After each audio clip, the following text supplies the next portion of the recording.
Gorilla और लड़की की रहस्यमयी प्रेम कहानी। प्यारे साथियों, चलिए इस रहस्यमयी प्रेम कहानी की यात्रा पर।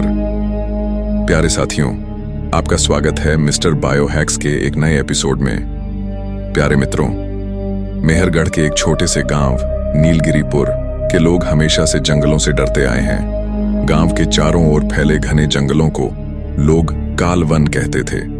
इन जंगलों में घुसने की हिम्मत कोई नहीं करता था। कहते हैं यहाँ अनहोनी हर किसी का पीछा करती है। गांव में एक पुरानी किंवदंती थी कि इन जंगलों में कोई अजीब और डरावना प्राणी रहता है। कुछ इसे दानव कहते तो कुछ जंगली गोरिल्ला, लेकिन कोई इसकी सच्चाई नहीं जानता था। सालों से गांव वालों ने जंगल की तरफ देखा तक नहीं था। कालवन का नाम सुनते ही लोग अपने बच्चों को संभाल लेते, दरवाजे बंद कर देते। पर इस डर के बीच गांव की एक लड़की आराध्या ऐसी थी जिसे जंगल की यह रहस्यमयी दुनिया हमेशा से आकर्षित करती थी। आराध्या 20 साल की खूबसूरत और निडर लड़की बचपन से ही अलग थी। उसे नई चीजें जानने का शौक था। उसका मानना था कि जो लोग जंगल के बारे में डरावनी कहानियां सुनाते हैं वे बस पुरानी धारणाओं में जी रहे हैं। उसने मन ही मन ठान लिया था कि वह इस डर को खत्म करके सच्चाई सामने लाएगी। एक रात जब चांद अपनी पूरी रोशनी से आसमान को रोशन कर रहा था, आराध्या ने जंगल में जाने का फैसला किया। गांव वालों को इसका जरा भी अंदेशा नहीं था। उसकी माँ गीता हर रात उसे जंगल के करीब जाने से रोकती थी, लेकिन उस दिन आराध्या ने चुपचाप अपने कमरे की खिड़की से छलांग लगाई और कालवन की ओर चल पड़ी। जंगल में घुसते ही आराध्या को एक अजीब सी शांति महसूस हुई। यहाँ का माहौल गांव के डर से बिल्कुल अलग था। पेड़ों की हल्की सरसराहट, पक्षियों की मधुर आवाजें और चांदनी की रोशनी में चमकते पत्ते, ये सब आराध्या के लिए जादुई था। लेकिन अचानक दूर से किसी भारी कदमों की आवाज आई। वह पल भर के लिए ठिठक गई। शायद कोई जानवर है, उसने खुद को समझाया, लेकिन आवाज धीरे धीरे करीब आ रही थी। उसका दिल तेजी से धड़कने लगा। तभी एक बड़ी छाया उसके सामने उभरी। आराध्या ने अपनी सांस रोक ली। यह कोई साधारण जानवर नहीं था। वह एक बड़ा ताकतवर गोरिल्ला था जिसकी आंखें चांदनी में चमक रही थीं। गोरिल्ला उसे देख रहा था। न तो वह हमला कर रहा था और न ही डर का संकेत दे रहा था। उसकी आंखों में कुछ अलग था, शायद जिज्ञासा, शायद चिंता। आराध्या धीरे धीरे पीछे हटने लगी, लेकिन गोरिल्ला ने उसका पीछा नहीं किया। उसने अपने भारी शरीर को मोड़ लिया और जंगल के अंदर कहीं चला गया। आराध्या इस घटना से हैरान थी। यह गोरिल्ला वैसा नहीं था जैसा गांव वाले डराते थे। उसने तय किया कि वह इस रहस्य को और गहराई से समझेगी। अगले कुछ दिनों तक आराध्या रोजाना रात के समय जंगल में जाती और गोरिल्ला को ढूंढने की कोशिश करती। धीरे धीरे वह गोरिल्ला उसके करीब आने लगा। आराध्या ने देखा कि वह बेहद समझदार और शांत स्वभाव का था। वह कभी भी आराध्या को डराने की कोशिश नहीं करता। आराध्या को एक अलग दुनिया दिखाई।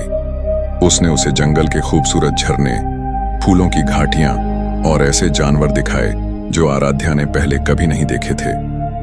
इन मुलाकातों के दौरान दोनों के बीच एक अजीब सा रिश्ता बनने लगा। आराध्या को महसूस हुआ कि गोरिल्ला के पास एक गहरी उदासी छिपी हुई है। वह उसके साथ होते हुए भी कभी कभी खोया हुआ दिखता। उसने यह भी देखा कि गोरिल्ला हमेशा जंगल के एक खास हिस्से की तरफ ध्यान देता रहता था। गांव वालों का शक आखिर क्यों बना? गांव में आराध्या की हरकतें अब संदिग्ध लगने लगी थीं। लोग उसकी अनुपस्थिति को नोटिस करने लगे थे।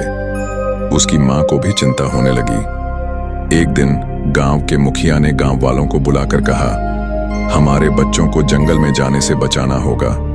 वहां कुछ अशुभ हो रहा है।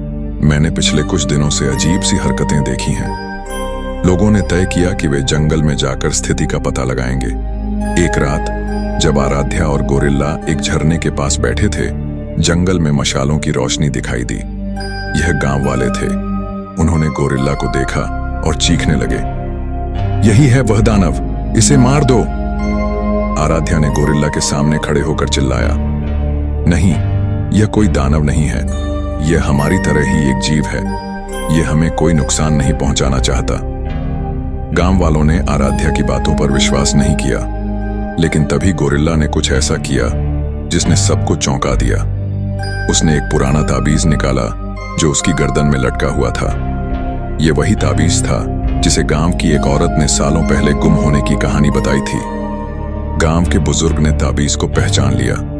उन्होंने कहा, यह तो मेरे छोटे बेटे का ताबीज है जो कई साल पहले जंगल में खो गया था। सच्चाई सामने आई कि वह गोरिल्ला असल में गांव के मुखिया का बेटा था, जो किसी जादुई घटना के कारण गोरिल्ला में बदल गया था। गांव वालों ने धीरे धीरे आराध्या और गोरिल्ला की बातें सुनी और जंगल का रहस्य समझने की कोशिश की। जंगल में मौजूद किसी प्राचीन शक्ति ने यह रूपांतर किया था, लेकिन वह शक्ति क्या थी? आराध्या ने गोरिल्ला को मुक्त कराने की ठानी। आखिरी रात जब आराध्या ने गोरिल्ला को उस जगह ले जाने की कोशिश की जहां वह बदला था, वहां से रहस्यमय आवाजें आईं। क्या आराध्या उसे इंसान बना पाई, या जंगल ने दोनों को अपनी दुनिया का हिस्सा बना लिया? यह सवाल आज भी कालवन के पेड़ों के बीच गूंजता है।